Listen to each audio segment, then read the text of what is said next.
সকাল সকাল নাস্তা করে আজকে যাব একটা বিয়ের দাওয়াত খেতে।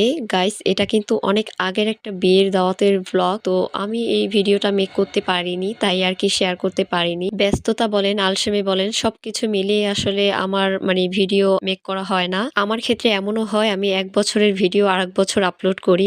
এতটা অলস, কি বলবো। তো বলতে বলতে আমরা বিয়ে বাড়িতে চলে এসেছি। এটা কিন্তু আমাদের বাসা থেকে বেশি একটা দূরে না, খুবই কাছে। তো আমাদের বাসা থেকে রিক্সায় যদি আসি ২০ টাকা ভাড়া লাগে। তো আজকের ওয়েদারটা খুবই খারাপ ছিল। সকালে একবার বৃষ্টি হয়েছে, তো আসার পরে আবার দেখি আকাশ একদম ঘন কালো মেঘে ছেয়ে গিয়েছে। তো তারপরে আমরা বিয়ে বাড়িতে চলে এসেছি। আজকের আয়োজনটা করা হয়েছিল ছাদে, নিচে ২-১টা টেবিল দেওয়া হয়েছিল। তারপরে আমরা উপরে ছাদে চলে এসেছি। আসার পরে এখানে আমরা বসেছি। এখনো খাওয়া দাওয়া শুরু হয়নি। আমরাই প্রথম সরকটে বসেছিলাম। তো আমাদের সাথে ছোট ছোট মেহমানও আছে, আমার ভাগ্নি, ভাইয়ের মেয়ে। তো আমরা সবাই মিলে এখানে খাবারের জন্য অপেক্ষা করছি। আজকে যে বিয়েটা খেতে এসেছি, এটা একদিকে যেমন আমাদের রিলেটিভ, আরেকদিকে প্রতিবেশী, তো আরেকদিকে আমার স্টুডেন্ট। তো সব মিলিয়েই আছে। তারপরে এখানে আমাদের খাবার দেওয়া হলো। আমাদের এখানের নিয়ম হচ্ছে ফার্স্টে ডাল দেওয়া হয়, তারপর হচ্ছে সালাদ এবং রোস্ট, গোস্ট, এক এক করে সবাই টেমেই দেওয়া হয়। এই খাবারটা শুরু করছি। আলহামদুলিল্লাহ, খাবারটা খুবই মজা হয়েছিল, আমার কাছে খুবই ভালো লেগেছে। আজকের দাওয়াতে আমাদের ভাইয়াও আমাদের সাথে অ্যাটেন্ড করতে পেরেছে।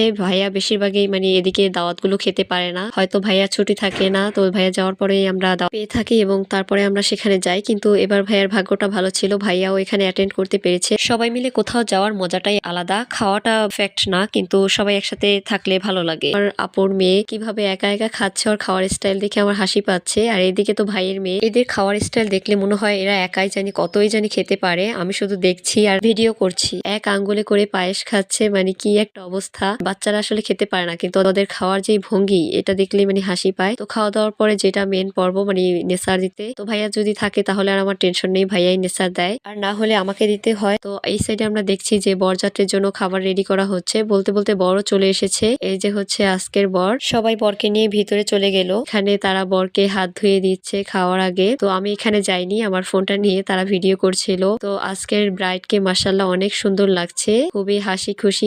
এখনকার বউরা আসলে কান্না করে না, তারা খুবই হ্যাপি থাকে। তো আমি বউয়ের সাথে দেখা করে তারপরে বেশিক্ষণ থাকিনি, বাসায় চলে গিয়েছিলাম, কারণ ওয়েদারটা খুবই খারাপ ছিল, বৃষ্টি হচ্ছিল একটু পরপরেই। তো তারপরে আমি বাসায় উদ্দেশ্যে রওনা হয়েছি। তো আজকের ভিডিওটা এই পর্যন্তই। সবাই ভালো থাকবেন, দেখা হবে নেক্সট ভিডিওতে। আল্লাহ হাফিজ।